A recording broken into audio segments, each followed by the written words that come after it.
Halo, selamat Halo siang Bu. teman-teman. Mohon maaf ya, tadi kita rebutan tempat, jadinya Ibu di kelas 11, Bu Rodita di kelas, Miss Rodita di kelas 12, Ibu Rika di kelas 11. Aduh, mohon maaf ya teman-teman. Oke, baik teman-teman. Sebelum kita mulai pelajaran kita pada siang menjelang sore hari ini, sebentar ya. Ibu ini dulu teman-teman kalian. Mari kita berdoa terlebih dahulu agar apa yang kita pelajari dapat bermanfaat, ya. Berdoa menurut ajaran dan kepercayaan kita masing-masing. Berdoa dimulai.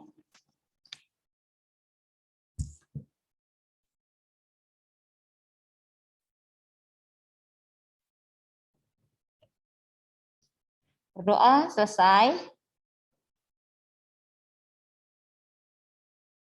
Baik, Ibu absen dulu ya. Jika Ibu Rika panggil, tolong jawab hadir.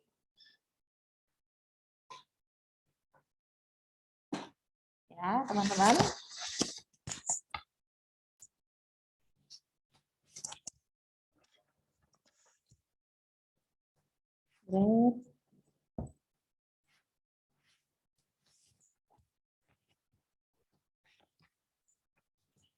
Jonathan, Hadir. Brian, Hadir. Anderson, Hadir. Martin, Hadir. Charlene, Hadir. Joanna, Hadir. Samantha, Hadir. Kezia, Hadir. Ian, Yolanda, Hadir. Hadir. Hadir. Semi, Hadir. Vincent, Hadir. Winston, Hadir. Aiden, Hadir. Cheryl, Hadir. Ellen, hadir. Betty, Hadir. Kisah, Hadir. Alan, Hadir. Fiona, Fiona. Oke. Cole, Hadir. Luisa tetap tidak hadir. Tidak ada. Ini ketua kelasnya siapa ya? Vincent ya? Bu Yolanda, Bu. Oh, Yolanda. Yolanda, bagaimana nih kabar si Luisa? Iya. Oh, Luisa? dia nggak datang. Iya, kenapa? Saya juga kurang tahu. Oke, jadi kamu juga tidak tahu ya. Baik. Karena ini mau ini sebentar ya. Ibu mau stabilin ini dulu sinyalnya dulu. Baik. Kita masuk kepada materi hari ini, yaitu tentang artikel kesehatan. Ya, sebelumnya kita lihat dulu. Sebelum kalian nanti akan mencari ya apa itu artikel kesehatan yang saat ini yang sangat kita butuhkan. Apa saja ya? Pasti tentang di masa pandemi ini ya, pasti tentang bagaimana kita hidup berdampingan dengan COVID-19. Baik teman-teman, sebentar ya, Ibu Rika mau ini dulu ya. Sebentar ya, silakan kalian baca dulu bukunya. Ibu ini dulu sebentar ya.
Mohon maaf teman-teman ya. Kita lanjut.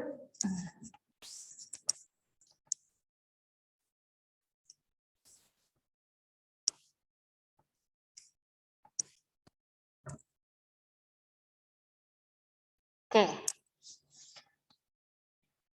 Artikel opini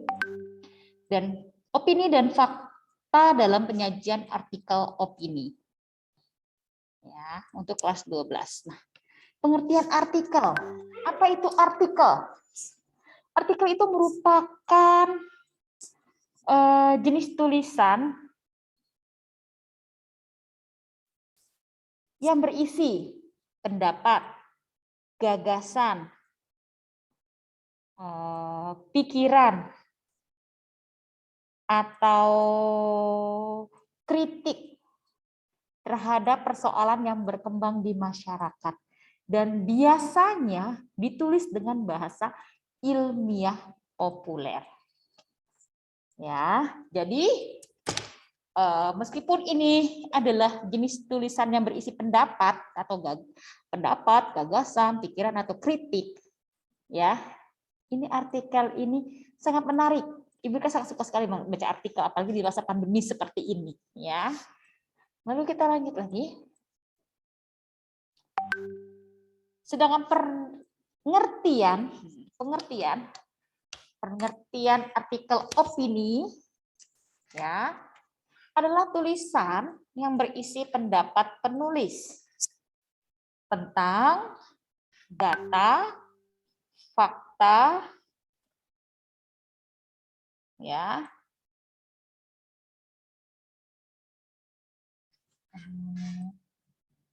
data, fakta, fenomena atau kejadian tertentu dengan maksud dimuat dalam surat kabar atau majalah, ya.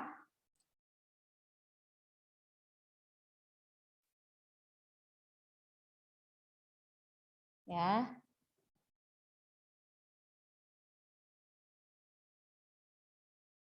Jadi teman-teman di sini inilah pengertian dari artikel opini. Nah, sekarang Ibu tanya, apakah teman-teman pernah membaca majalah atau surat kabar baik dalam bahasa Inggris, bahasa Mandarin, atau dalam bahasa Indonesia? Pernah tidak? Winston, pernah tidak Winston? Seingat saya nggak pernah. Tidak pernah kamu baca artikel sama sekali? Kalau di bahasa Indonesia kayaknya nggak pernah deh. Oke, tapi kalau dalam bahasa lain? Ada. Oke. Biasanya artikel apa yang kamu baca? Artikel tentang yang news di luar negeri atau mungkin artikel tentang science punya apa-apa gitu. Oke. Ya. Baik. Itulah oke, itu tadi dari Winston. Bagaimana dengan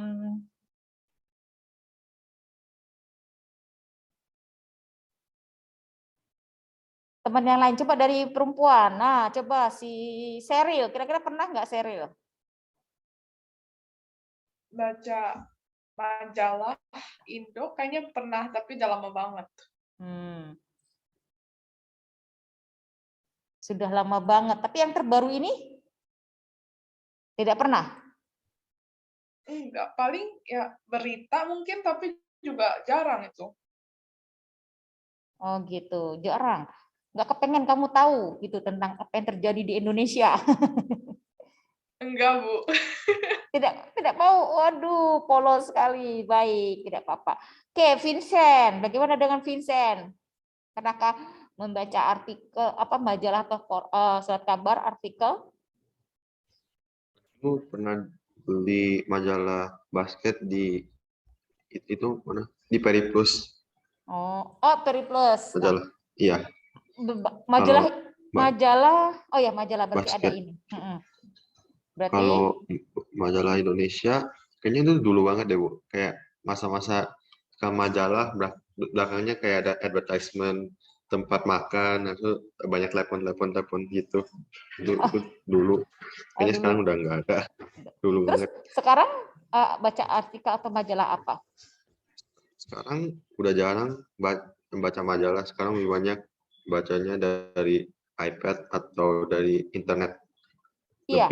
Lebih praktis. Iya. Kayak news. Oke, tapi tetap baca kan artikel kan ya? Ya, berita gitu. Suka baca sih. Tapi masih tetap baca ya?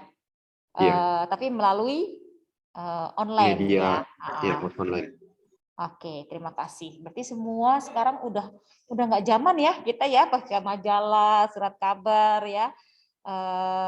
Tapi ada beberapa yang masih juga melihat melalui media surat kabar ataupun majalah. Nah sekarang sudah lebih tren lagi itu adalah online ya, majalah. Oke, baik. Kita lanjut ya teman-teman. Nah, fakta dan opini dalam artikel. Fakta adalah kenyataan atau peristiwa yang benar terjadi. Nah, fakta biasanya itu dapat menjawab pertanyaan apa, siapa, kapan, di mana, atau berapa. Sedangkan opini adalah pendapat, pikiran, atau pendirian seseorang terhadap sesuatu. Biasanya dapat menjawab pertanyaan bagaimana dan mengapa. Jadi kalau opini itu berarti kamu cukup, oh iya ya, bagaimana dan mengapa. Sedangkan fakta itu ada apa, siapa, kapan, di mana, dan ataupun berapa. Ya, itu fakta. Jadi gimana kejadian itu terjadi? Bagaimana? Berapa orang yang sudah terpapar misalnya? Siapa saja yang terpapar?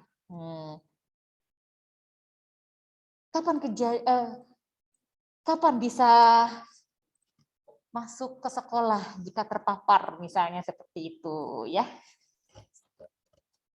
Opini ya. Bagaimana kita bisa terhindar dari virus corona ini? Bagaimana menjaga kesehatan dalam tubuh kita dan lain sebagainya.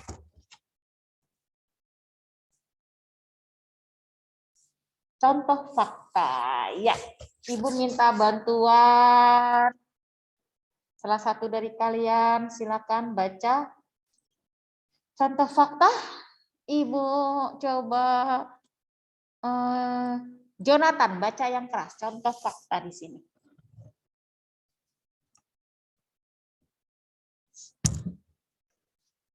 Silakan Jonathan. Pada tanggal 25 April 2015 lalu terjadi sebuah bencana alam yang sangat mengerikan di negara Nepal. Gempa bumi sebesar 7,9 SR tersebut telah mengguncang negara kecil di sebelah selatan Asia. Ini yang terjadi tepat pada jam 11.56 waktu setempat.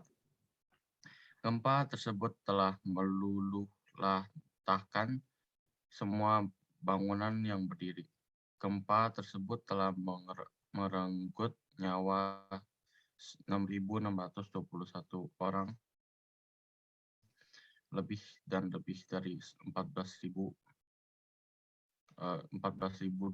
orang menderita luka parah dan kehilangan tempat tinggalnya. Oke, baik. Inilah contoh fakta. Tanggal ya, udah tercantum di sini. Kapan kejadiannya? Ya kan? Di mana? Nah, di mana di sini sebutkan tidak? Ya, di Nepal. Dan berapa di sini? 7,9 skala Richter. Ya. Dan kapan? Nah, waktunya 11.56. Ya. Merenggut berapa nyawa? Nah, ini dia 6.621. Ya. Berarti lebih dari 14.023 korban yang menderita luka parah dan kehilangan tempat tinggal. Oke, sampai di sini paham ya teman-teman ya? Mudah ya, inilah fakta. Ada tanggalnya, waktunya, tempatnya, dan berapa orangnya yang terkena gempa.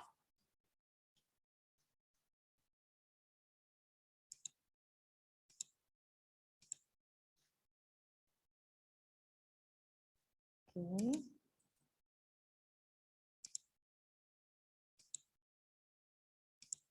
Jadi ada contoh. Nah, contoh opini sekarang. Silakan Charlene baca contoh opini. Novel Laskar Pelangi karya Andrea Hirata merupakan novel yang sangat bagus. Novel ini memberikan kesan yang sangat mendalam dan melibatkan emosi.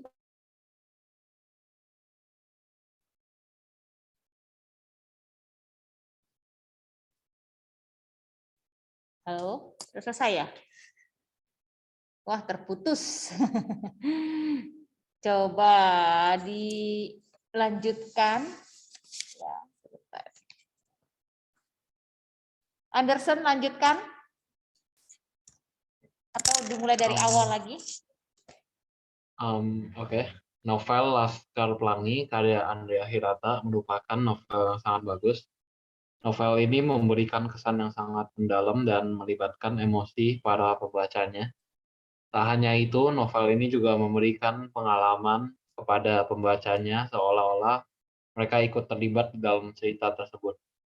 Terlebih lagi, novel ini juga sangat dicintai para pecinta novel karena mengangkat budaya lokal. Mereka menganggap bahwa Laskar Pelangi merupakan karya terbaik Andrea Hirata. Tak heran novel ini laku keras di pasaran. Baik. Ini adalah contoh opini. Bagaimana dan mengapa. Nah, ini dia. Oh, ternyata Laskar Pelangi ini karya Andrea Hirata ini adalah novel yang sangat bagus. Di sini sudah disebutkan ya. Dan memberikan kesan yang sangat mendalam, melibatkan emosi, ya, dan memberikan pengalaman pada pembacanya seolah-olah mereka ikut terlibat, ya. Dan ternyata novel ini sangat dicintai para pencinta novel. Kenapa? Karena mengangkat budaya lokal, ya. Dan ini adalah karya terbaik dari Andrea Hirata. Oleh sebab itu, novel ini laku keras di pasaran maupun manca negara.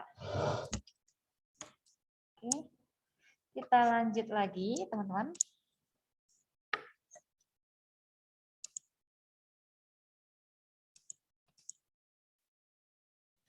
Bagaimana struktur teks artikel opini? Ada pernyataan pendapat, ya, atau disebut dengan tesis, ada argumentasi, ya, lalu yang ketiga ada penegasan ulang pendapat, ya.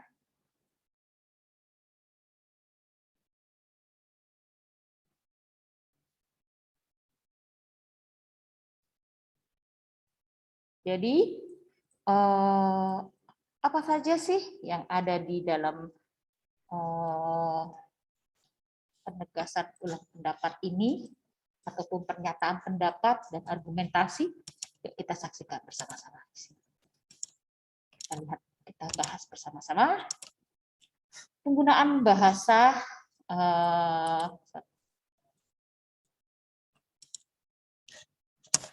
bahasa dalam artikel opini itu tidak terlalu panjang, ya, ringkas, jelas, dan padat, dan mudah dipahami.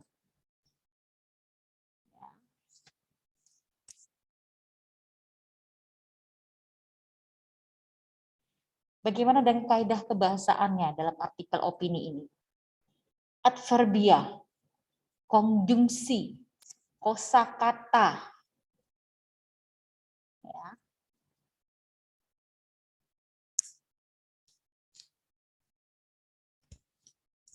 Ya, itu beberapa yang ada di dalam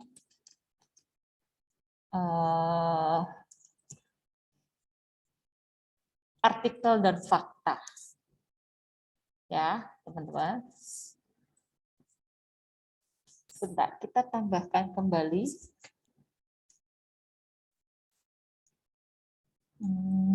Ibu tambahkan kembali, ya. Jadi di dalam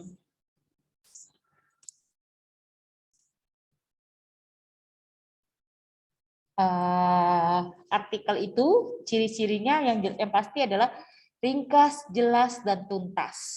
Ya, lalu mengandung fakta atau opini didasari oleh teori dan data yang valid, bersifat informatif dan faktual. Bahasa baku menggunakan bahasa baku, lugas, denotatif, dan efektif.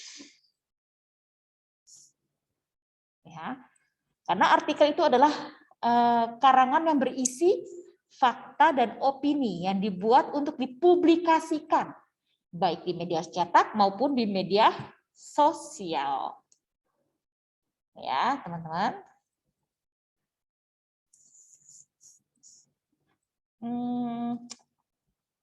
Jadi yang menggunakan data itu adalah fakta. Ya, jadi kalau misalnya kamu membaca artikel dari yang lain tapi tidak ada disertai dengan data, itu artikelnya tidak bisa dipertanggungjawabkan. Ya, ada artikel praktis ya, di mana mengutamakan keterampilan daripada pengembangan pengetahuan karena cenderung naratif. Atau pesan yang disusun itu sesuai dengan urutan waktu, peristiwa, atau tahapan. Contoh, tips cara dan jenis bercocok tanam hidroponik untuk pemula. Seperti itu. Ya. Lalu artikel opini yang tadi barusan Ibu Rika kita bahas ya. Di mana artikel ini membahas suatu permasalahan secara mendalam. Jadi penulis itu harus sudah ahli di bidangnya. Kalau Ibu Rika membahas tentang bahasa Indonesia ya, karena Ibu Rika pengajar bahasa Indonesia. Nah, jadi jenis artikel ini hanya ada di dalam surat kabar atau majalah yang punya penempatan khusus. Ya, penempatan khusus ini seperti di pojok, kolom, tajuk rencana dan lain-lain. Contohnya adalah tekanan COVID-19 pada APBN.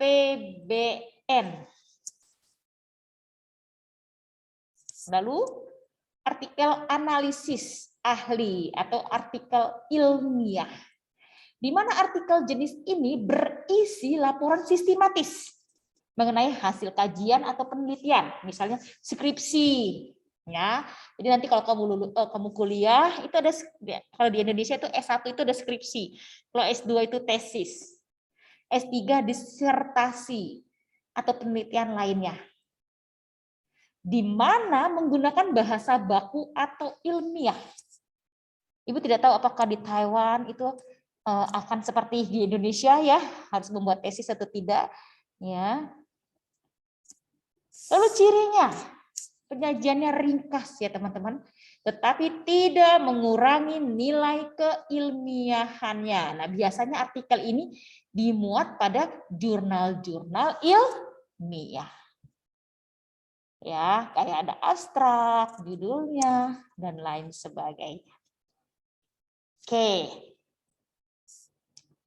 Sampai di sini, teman-teman.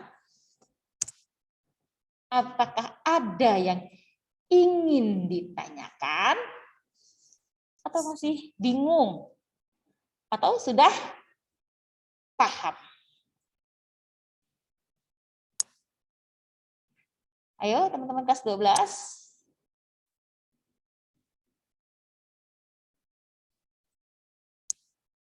apakah sudah paham? Atau ada pertanyaan?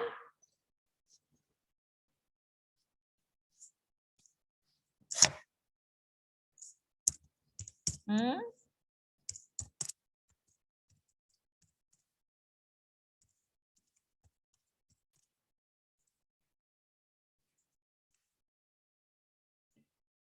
Ayo teman-teman.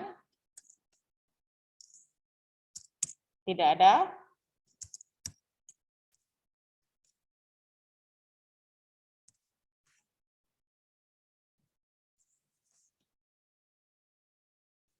Ayo, bagaimana ini? Teman-teman.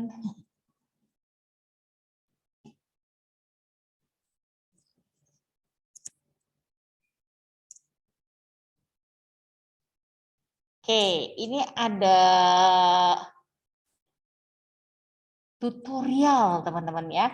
Cara menulis artikel untuk pemula. Mari kita saksikan bersama-sama sebentar ya.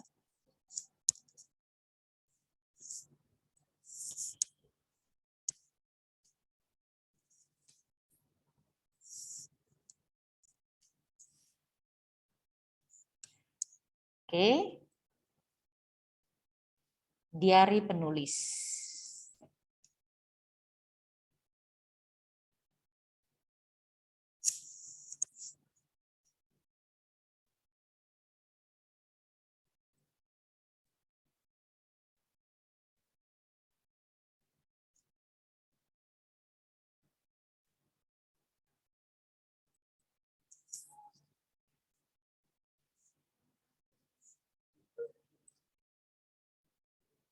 Ini konten ya teman-teman ya.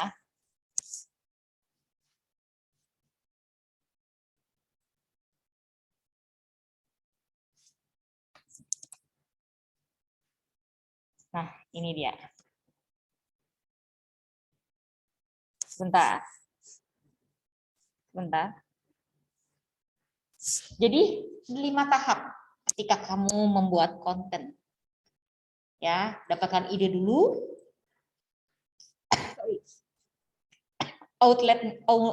Outline-nya atau rencana konten, tulis konten, editing, publish konten. Ini dia 5 tahapan bikin konten ya. Nah, jadi dapatkan ide dulu. Mengambil ide dari pengalaman pribadi, pertanyaan orang lain, keahlian atau keseharian kita. Ya, nah seperti ini. Banyak nih dari internet ya yang viral ya konten-kontennya ya.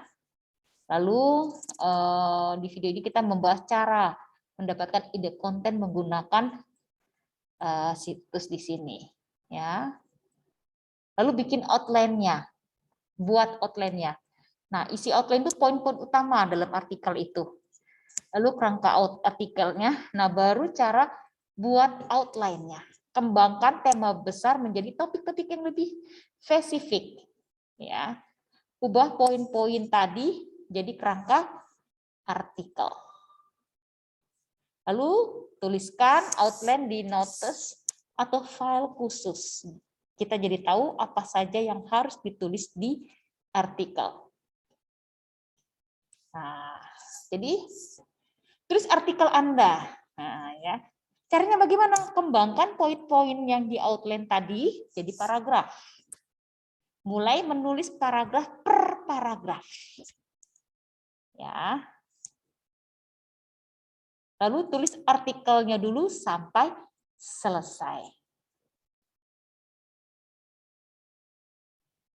Menulis paragraf awal itu gunakan pertanyaan dulu.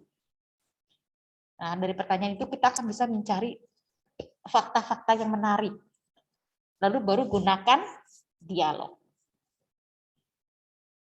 Nah, editing yang perlu kita lakukan adalah periksa ada typo atau tidak. Nah, salah ketik misalnya. Lalu periksa fakta dan data di artikel. Periksa kalimatnya, ada tidak kalimatnya? Nyaman dibaca tidak? Lalu periksa struktur artikelnya, sudah oke atau belum?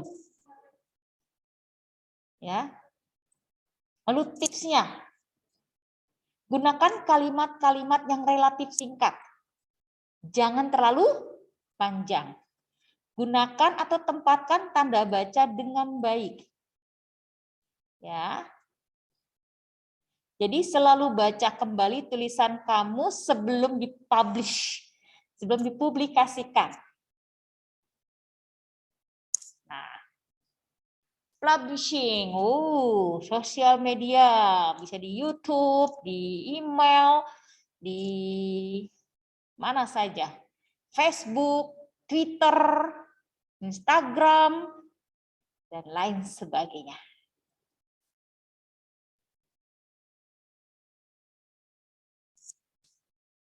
Jadi ide, outline, menulis, edit, publish, itu dia. 5 yang harus kalian bisa buat ketika kalian menulis artikel. Ya, simple, mudah, dan padat. Dan sesuai dengan data-data yang ada. Oke, sampai di sini teman-teman. Apakah ada pertanyaan? Tidak ada. Bisa ya, kalau misalnya kalian mencari atau membuat artikel, ya banyak sekali artikel yang unik ya. Ada juga cara membuat artikel jurnal ilmiah, itu nanti kita akan bahas.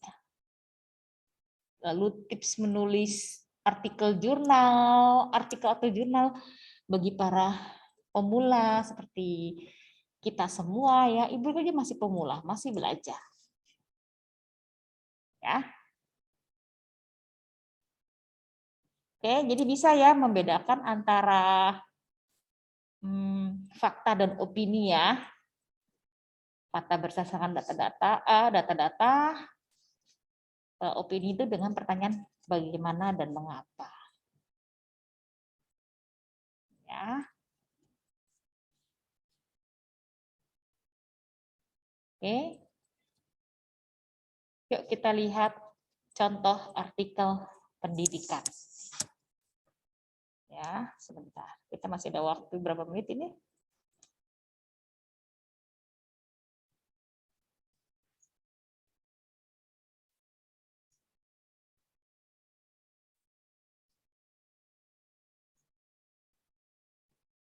Bentar ya. Oke, ini adalah artikel pendidikan.